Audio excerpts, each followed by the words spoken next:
Абдувахап Шакировтың абақтыдан босап шыққанына көп болмады. Ол таблиги жамағат экстремистік ұйымының идеологиясын қолдап, насихаттаған үшін 4 жылын қапаста өткізді.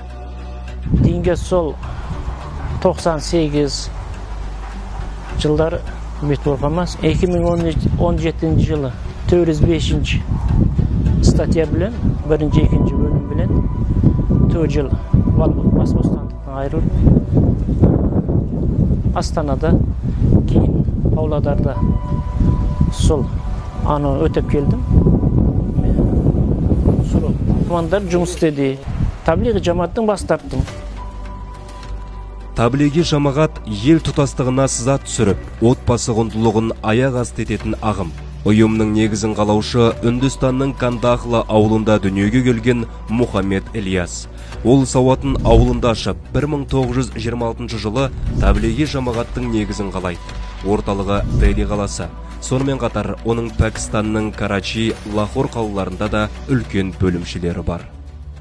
Таблиги жамағаты діни экстремистік ұйымының Түркістан өңірінде таралуының бірнеше себептерін атап өтуімізге болады. Бұл біріншіден Өзбекстан, Қырғызстан шекара мемлекеттері мен жалпы Жамбыл облысының, Түркістан облыстарының шекаралас орналасуында. Екіншіден бұл біздің оңтүстік өңірдегі халықтың тығыз шоғырлануы, уағыз насихат жұмыстарымен заңсыз айналысу, азаматтардың жекелеген тұлғалардың діни нанымдарына, ар-ождан бостандықтарына қол соғушылық фактілері өкінішке орай елімізде жиі тіркелген болатын.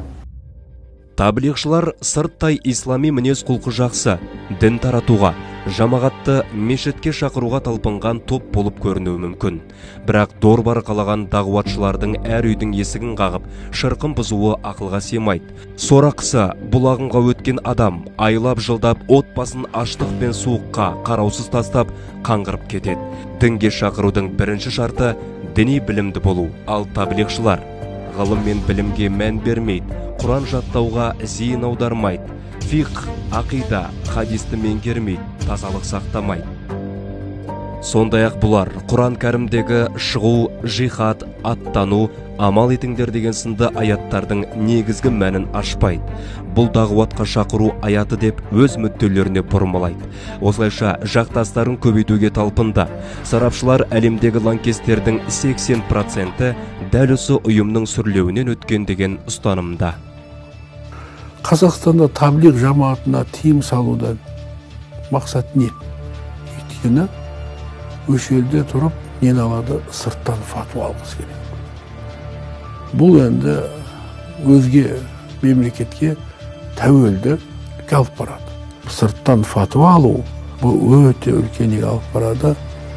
Араздыққа, елдің бірлігіне ыза түсіреді. Радикалды жамағат деген бір ғана Қазақстан емес, әлемде бұл қауіп төндіріп тұрған нәрсе. Дінді толығыменен түсінбегендіктен. Бұлардың түлкі бұлаң тәсілдері әшкереленіп, ел аумағында жұмысына сот шешімімен тыйым салынды. Соған қарамастан Түркістан облысының тумасы Абдувахап Шакиров таблиғтар торына түсіп қалды. Санасын емдеп жазған теологтар.